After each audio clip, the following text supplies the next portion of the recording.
CaneSport TV. We're here at LifeWallet headquarters with John Ruiz, checking in on LifeWallet and all the big plans they have and the NIL program. And let's talk about the first year of NIL and LifeWallet's participation in it and how it's gone for you.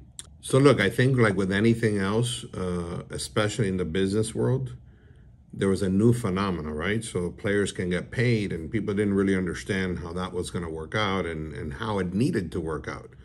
And I think early on, I voiced my opinion about collectives and 501c3s as opposed to what I was doing. And I think for the most part, I kind of nailed it pretty close to the head, if not on the head. You really did, yeah. So the reason why I think it's pretty, easy and straightforward, even if you don't have a collective, if you just get a group of people to decide on something, there's going to be differences of opinion, right? So for the most part, I make the decisions for LifeWallet. There's only one person. Obviously, we have a board of directors, but it's more of a team and more in unison than if you have a collective with different people putting up money. And then who is it that we recruit? Who is it that we pay? How much do we pay? And then they're looking at results of what the player did. I don't look at the results on the field. Do I want them to be better? Absolutely. Nobody's going to deny that. Do I want the University of Miami to win? Absolutely. Who's going to deny that we want the University of Miami? I want them to win even if I wasn't putting up a dime for NIL. But my business strategy is totally different than everybody else's. And in fact, not that anybody wanted the university to lose, but now we're getting even more attention because the view is Ruiz a dummy? Did he put all this money and he's throwing it away and ask for your money back? Well, we're super happy with our return on investment. We're super happy with, where we are in terms of the branding that we've done. We've now opened up LifeWallet legal referral systems, which is expanding nationwide. We now started LifeWallet Sports, which are going to be actual sports bars, so to speak. And I can't announce it yet, but we're going to have an amazing group of people involved in that. I mean, top notch around the country. So as we see some of the other systems sort of bickering and failing, and I've heard, I can't confirm, so I don't really like to normally say that that's really happening, but I do hear rumblings that players don't really get paid. I mean, ours is like clockwork. I also feel from a personal level, it's amazing because I've created such a great bond with a bunch of the players. I mean, I've tweeted this, but on Father's Day, I got 85% of the players wishing me a happy Father's Day. There's true bond, with the players and our staff, not just me. Our staff is amazing. They go out, they do stuff. We're the only ones, in my opinion, that have done a really good job with international players that otherwise would not have had that opportunity. People start bickering about which team is going to win and which team is going to lose. And of course, at the end of the day, everybody wants their own team to win. But I've always said that the bigger picture is for the kids. And this is really, really good for the kids. And if we do it the right way and they're learning and not just learning from what they do in the business world, but learning about taxes and learning about how to spend money and how to control it and the adversities of life, whether you get injured, you don't get injured, or you're going to get you can make it to the next level. How are you doing in school? Are they playing you? Is there another player coming in? What's going to happen with a portal? Who's coming in? I mean, there's a lot of stuff going on. And I think ultimately, when you are trying to do the right thing, which I know that we are with our staff and they understand it, and that's what we do, ultimately, you're going to get a good result. And the good result doesn't mean that the University of Miami is going to win a national championship. It doesn't mean any of that. It means that we have a really solid program. I think that the kids across the country know that LifeWallet is a true brand, that LifeWallet does pay, that LifeWallet backs up its product. And that's, I think, very, very important because when anybody's going to go buy something, whether it's a consumer good or otherwise, you want to have trust in the brand. Yeah, and you've talked so much about collectives, and those are just loose organizations that are just essentially giving money away. There's not really a business purpose behind it like it is from this. And like I've been a business guy, certainly not anywhere close to your level, but like I look at this from a pure marketing play. Right. And to me, it's absolute genius. You've spent about $10 million. LifeWallet is nobody, like, people may not know what it is, but the phrase Yeah, LifeWallet it's branded everywhere. is branded all over the country now. People have heard it. They may be. Well, I got to tell you some funny stories. So obviously, I deal with a lot of lawyers around the country, and a lot of these lawyers are boosters for their own universities because we've got lawyers from all over the country, and quite frankly, some of them are in Puerto Rico now, and they either went to Alabama or to USC, or they went to Florida, or they went somewhere. And what the consistent theme is that whenever they're talking about NIL, LifeWallet comes up all the time. And what is it that they're doing, and how is it that they're doing it? And those kinds of conversations, I think we really kind of put something together that is going to have perpetual life. Look, I'm not here to criticize anybody. I know a lot of people that graduated from different schools. A lot of them work here. We have from FSU, Florida, Ohio State, Georgia Tech, Clemson. I mean, we have a variety. We have over 100 and something lawyers that work with us. So you can imagine they come from every different place. Right. And the one consistent thing that you will realize, at least from my perspective, is I don't hate any school.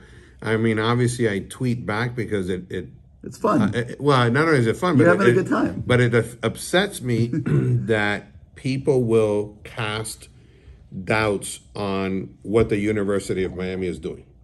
If they said something before Mario Cristobal came in, and before the NIL platform, and before Radakovich, and before there was a real commitment now that the university has to make them the elite group, then I would say, okay, well, maybe they have, there's some, but you can't expect a result right away. I mean, Mario Cristobal, for all intents and purposes, literally took over a team that was recruited by other people. And I got to tell you, there's nothing against the kids. I love all the kids, but I mean, I saw the kids coming in here. They were undersized. I mean, you had from all different shapes and sizes of the football team, whether it's defense or offense. And sometimes they would tell me the position, and I would say to myself, I mean, linemen that were 6 feet tall and 220 pounds, 230. It's a new environment now, right? And it requires cohesiveness. We got to give him an opportunity to do his thing, so that it's his team and not somebody else's team. But if you really look at the people that he's recruited and brought in, they're all doing pretty well. They're all doing pretty well. I mean, Akeem Mesidor, Parrish, just to name a couple of them. I mean, I think Akeem Mesidor is top-level talent. I mean, he's really, really good. Multiple tackles. He gets to the quarterback quick. He moves around. I like Agudi a lot also. I think he's got some development. I think got Jason Taylor there. I mean, and UM's put together a great coaching squad. And players will come to want to be around that, right? Mm-hmm. And I think sometimes we talk about, well, it wasn't 20 years ago that UM was good. But if you look at how many Hall of Famers in the NFL came through the University of Miami, I think there's about 9. There's very few universities that get close to that or approach that or exceed that. And UM was a huge, firepower.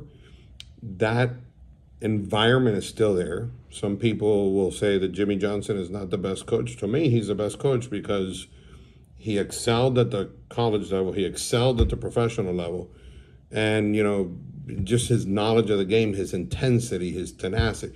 I mean, those are the guys that really make it, Mm-hmm. You see a guy like Michael Jordan, and everybody that's been around him and played against him, you see that it's like that level of competition, right?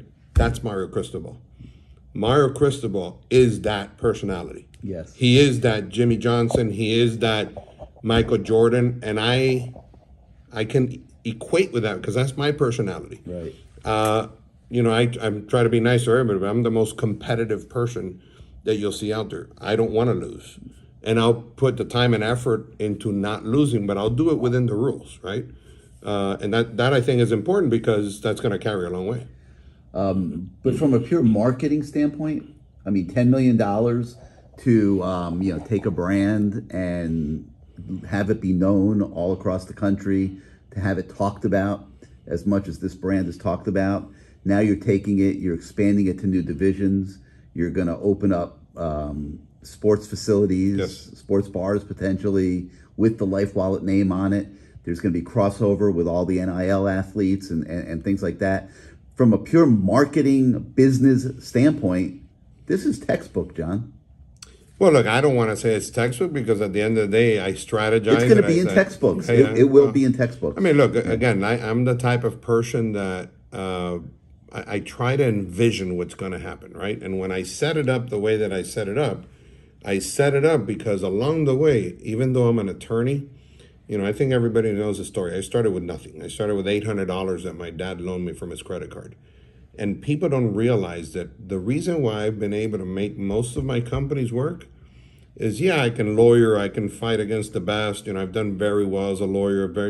Marketing is really, and I never studied marketing, but I kind of feel and have a sense with how people are going to react to certain environments, right? And I always realize that because a collective is pumping in money, really for purposes of getting the best players and to win. My marketing is not to win. Do I want to win? Absolutely. That's a byproduct. But to me, for the company, it's a win, or for the players, it's a win. If the company does well and the players do well, a byproduct of that is for the university to do well. Is the more players that we have that are superb and 4 stars or 5 stars, even though sometimes the 4 stars and 5 stars aren't the ones that ultimately become the best, right? It's like on anything else. You see some Major League Baseball players that get drafted in the 28th round or the 30th round. Obviously, the probabilities of a 4 or 5 star making it, to the NFL or doing well for the university are heightened. But there's a lot of things that go on in between. And I think you made a comment before we started this interview. You go, what a wild football season, right?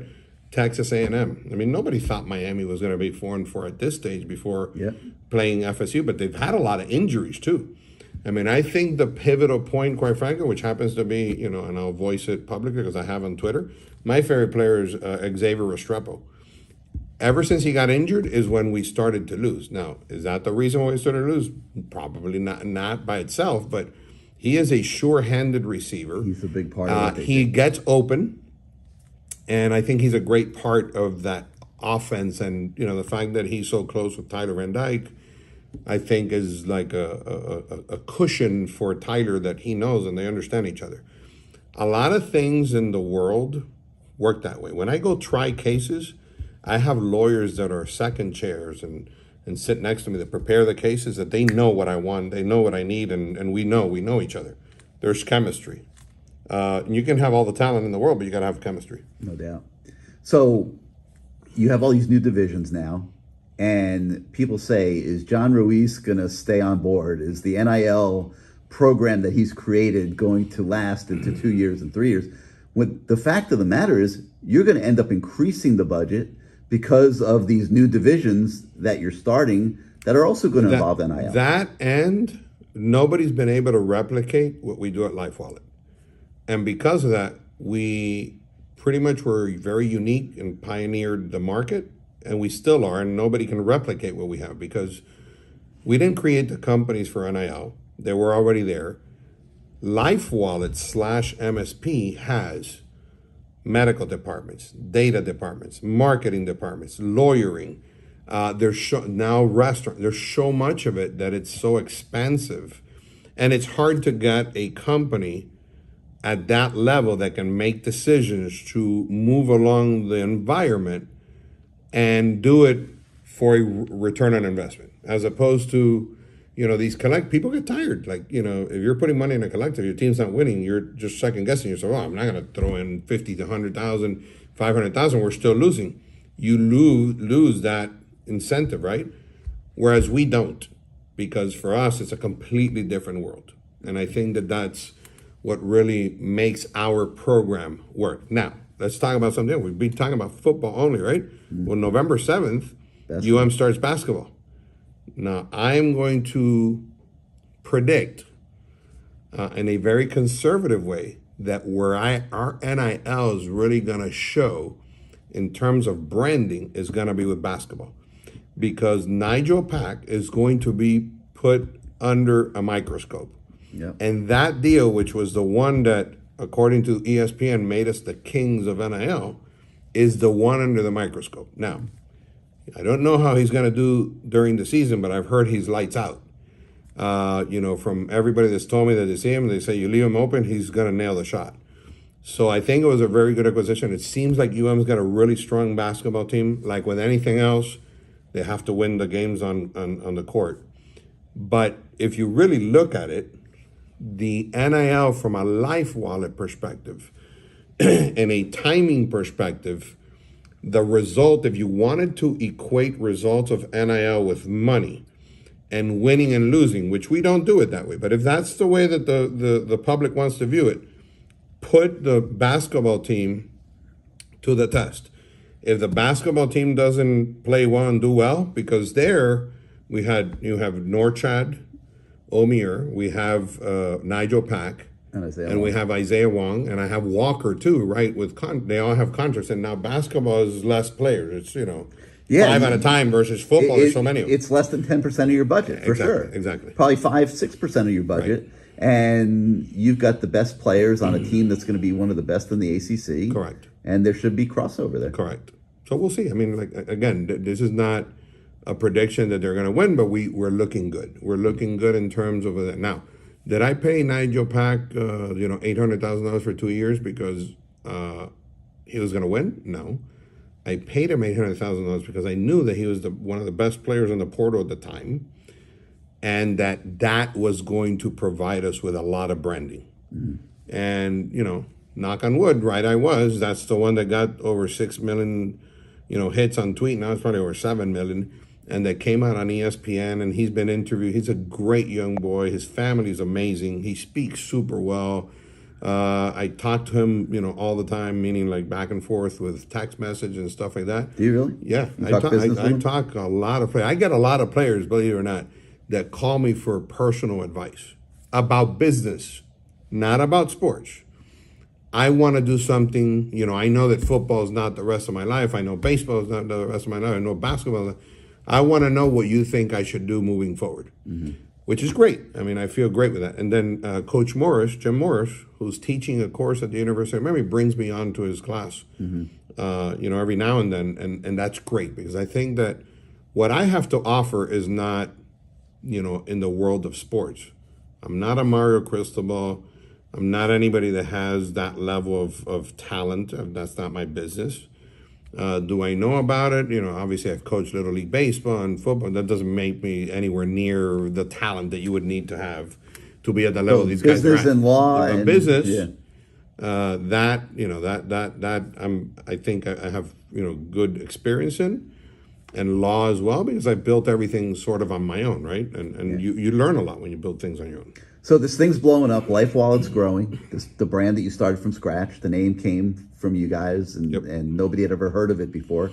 Now it's a household name. The brand's growing. You're creating new divisions. You're going to increase the NIL budget, which will help Miami, but it'll help other schools, I imagine, too, as you expand. So not just LifeWallet by itself, because LifeWallet has a lot of tentacles, right? There's LifeWallet EDU now, which is education. There's LifeWallet Sports. There's LifeWallet Health. There's something called LifeChain, which is the fastest, according to experts, the fastest blockchain ever created in the world thus far for medical claims. We created it. So all these different aspects of what LifeWallet, LifeChain, LifeWallet EDU, LifeWallet Sports, all these different environments, including the MSP world, collectively, and LifeWallet referral services from a lawyer's perspective, now give us the ability to go out and expand nationally. And lawyers that are on our lawyer referral services, if they went to another school, they may have players that will also join LifeWallet. Obviously, we're in Miami. I would say Miami, but we're really in Coral Gables. My main office is in Coral Gables. I could literally, if I had a good arm, I could throw a rock and hit the University of Miami from where we are. But I think, ultimately, this is really a national product that has received national recognition, that when people really understand the nuts and bolts of it, and as you see it evolve, that they're seeing it evolve, it really has a lot of growth, and it's great for the kids. I love the ability. to be able to do something that can be monetized, and at the same time, the kids can monetize it, the universities can monetize it. It makes it better for education. It provides a safe platform for even school shootings. We have this biometric technology now. It provides the ability to get in and out of stadiums or arenas at the same time. So there's a lot to it. You talked about being competitive, and the one thing that's been noticeable in the last year is that you haven't lost too many of these situations where kids are considering going to the school.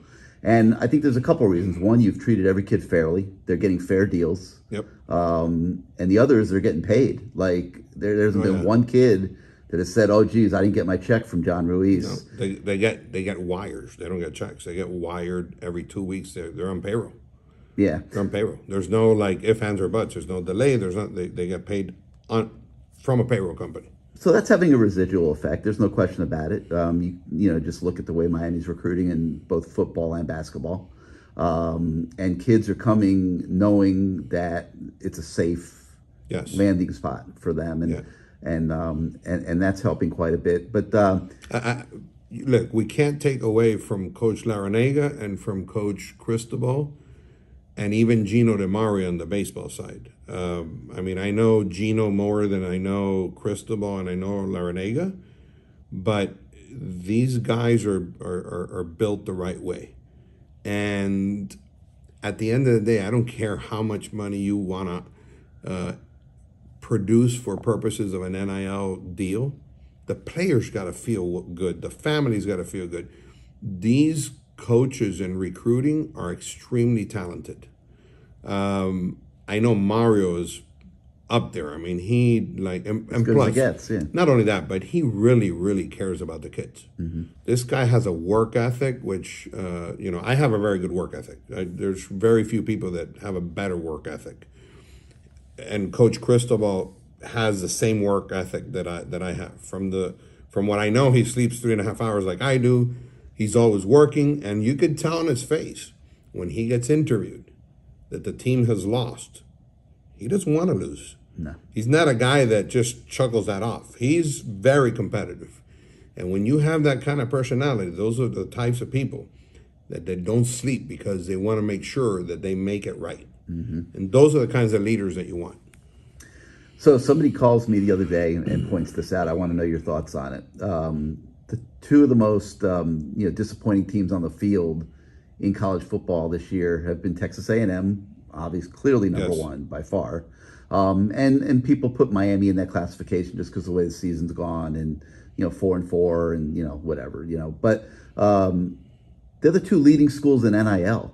So kids making money now and and for you performing marketing services at Texas A&M, it's more of a collective model, has not equated to doing better on the field. Well, Texas A&M, I think, needs to explain a lot more than the University of Miami does, because they've had more time. Mm-hmm. And they have, I think they had the best recruiting class last year, if I'm not mistaken. But I guess what I'm getting at is NIL, do you think NIL is impacting kids and how they perform on the field? No, I just think that you can measure it right now because the NIL started about a year ago, let's say, right? And the kids that come in through an NIL, if they come through the portal, they're already playing. If they come in because they're freshmen, a lot of them don't get to play.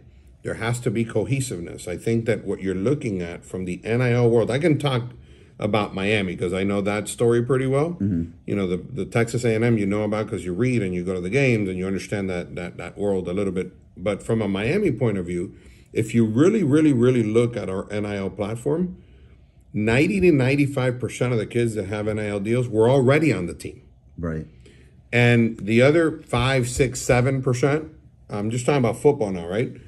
The other 5, 6, 7% are the ones that came in. They're all doing great, or relatively great from my perspective. So from our perspective, in terms of what a LifeWallet is, when I look at the kids and I look at like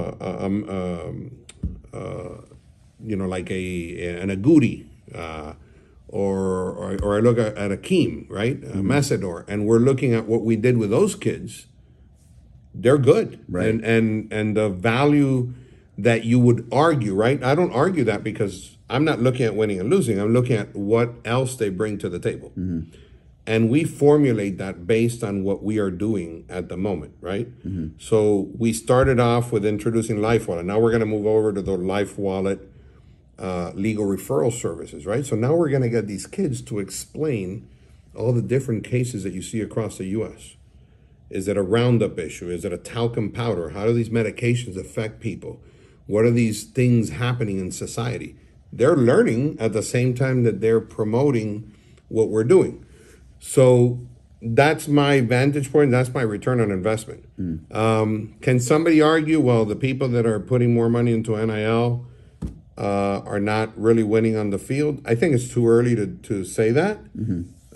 Do I find that the money makes the players play less hard? Or no, I don't think that that's the case at all. Okay, so 1 year anniversary of LifeWallet NIL. Is there anything you would do differently? I would probably get the LifeWallet legal referral services up and running quicker. Because the one thing, obviously, you always learn from different things that you do, right? And along the way. Being more expansive than just what does the LifeWallet app do? Because now we have so many other tentacles that we had built up, from the beginning, that our commercials should have gone in different ways a lot of times, because LifeWallet is a difficult concept to understand sometimes. So I would say not from, the money we put in, not from anything that we've done or the strategy, just probably the way that we would film the commercials and the message to send out would probably be, a little bit different. And one of the things that I do want to do, because I didn't expect these many injuries, right? Trayvon Citizen, which got injured literally when I was there, the first practice. The recovery, how does he recover? How does he use LifeWallet from the point of view of the recovery of his injury? Those kinds of things I think we can improve on. But pure return on investment, you couldn't be happier. I never had anything that I've ever put marketing dollars into that has blown up like this in such a short period of time. Remember, I used to do marketing for Dade County only, and I was spending $700,000-800,000 a month. Right. And it wasn't a nationally recognized product. It was maybe half of the state, but this thing's blown up. There's very few people that watch college sports that don't know what LifeWallet is. And I've traveled. I was in Georgia this weekend, and people recognize me. I got stopped by like 4 people. Oh, are you John Ruiz from LifeWallet? I mean, they recognize because they've seen it on ESPN. So It's a really good marketing tool. All right. Well, we'll wish you a happy anniversary. Thank you. It's been a great year, and thank you so much for your time today. You're welcome.